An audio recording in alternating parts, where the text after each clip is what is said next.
vamos lá. Pode ir, Isabel? Pode. Então vamos lá. Prezados alunos do segundo ano, espero que vocês estejam bem.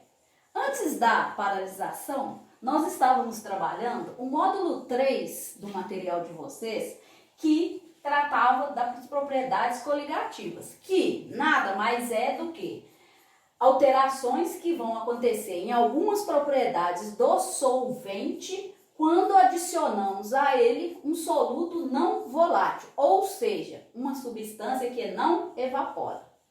O solvente puro, ele tem algumas propriedades específicas que são pressão de vapor, ou seja, quando a gente coloca um líquido para evaporar, num sistema fechado, as moléculas desse líquido, elas então, passando para a fase de vapor, elas vão exercer uma pressão. Isso é uma propriedade específica, uma vez que cada material tem o seu valor de pressão de vapor. Também, lembrando, que nós trabalhamos lá, que a pressão de vapor depende da temperatura.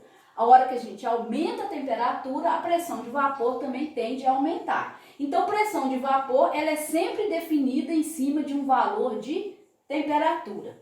Bom, outra propriedade específica de um solvente seria a temperatura de ebulição. Temperatura de ebulição, se nós formos definir, é aquele valor no qual a pressão de vapor de um líquido se iguala à pressão externa. Normalmente, os valores tabelados, essa pressão externa é igual a 760 milímetros de mercúrio ou 1 atmosfera. Bom, a outra propriedade específica de um material, no caso solvente, é a temperatura de congelação, ou seja, é o valor no qual um líquido congela, Bom, quando a gente então adiciona um soluto não volátil a esse solvente puro, nós teremos uma solução e as propriedades específicas do solvente serão alteradas. Como elas serão alteradas? Aí nós temos que lembrar que se o soluto é não volátil, ele atrapalha a evaporação do líquido. Então, imediatamente, o que é que nós vamos observar? Um abaixamento no valor da pressão de vapor daquele líquido. Esse abaixamento da pressão de vapor da solução em relação ao solvente puro, a gente denomina tonoscopia, ou seja, o estudo desse abaixamento no valor da pressão de vapor.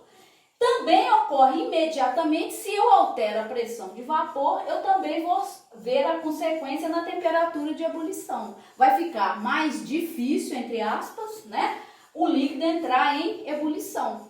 Então, essa pressão de vapor, alterada, vai fazer com que a temperatura de ebulição da solução seja maior do que a temperatura de ebulição do solvente. Esse aumento no valor da temperatura de ebulição da solução, a gente chama de ebulioscopia, ou seja, o estudo desse aumento no valor da temperatura de ebulição da solução. E pensando na parte do líquido, da minha solução congelar, eu tenho que lembrar que toda vez que o meu sistema vai congelar, a temperatura tem que ir diminuindo, porque o meu sistema vai organizando.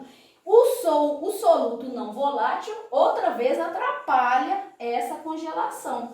Então, o que vai acontecer? Minha solução vai demorar mais tempo para congelar. Então, ela vai precisar de liberar mais energia para poder se agrupar na fase sólida. Então, essa temperatura de congelação da solução vai ficar menor do que a temperatura de congelação do solvente puro.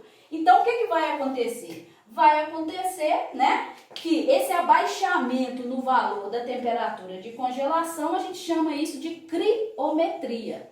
A gente pode entender as propriedades coligativas, então, que são essas três, tonoscopia, ebulioscopia e criometria, graficamente. Então, nós já tínhamos feito isso na aula, Nós vimos que os gráficos que a gente analisa isso, são gráficos de pressão de vapor vezes temperatura.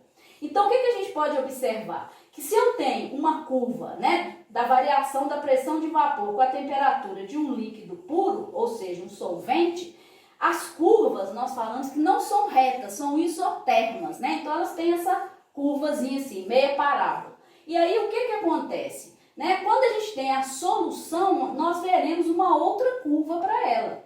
E aí a gente pode observar, por exemplo, se eu pegar uma curva de abaixamento de pressão de vapor vezes temperatura e eu marcar aqui, ó, pegar uma temperatura específica e encontrar as duas curvas, eu vou ver esse abaixamento na pressão de vapor da solução em relação ao solvente.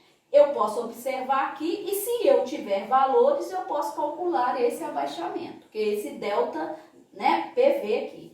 Já, se eu quiser observar a parte da ebulição, eu posso pegar a mesma curva de pressão de vapor vezes temperatura e analisar dessa forma. Eu marco aqui a pressão externa, que, né, a gente está colocando 760 milímetros de mercúrio, encontro as duas curvas e leio os valores das temperaturas.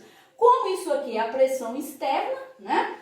Esse valor que eu vou ver na temperatura é o valor da temperatura de ebulição do solvente puro e da solução. E aí, nitidamente, eu vou notar que a temperatura de ebulição da solução fica maior do que a temperatura de ebulição do solvente puro. Se eu tiver valores no gráfico, eu consigo calcular essa variação, esse delta, né? E aí eu vou observar esse aumento no valor da temperatura de ebulição do meu da minha solução em relação ao solvente.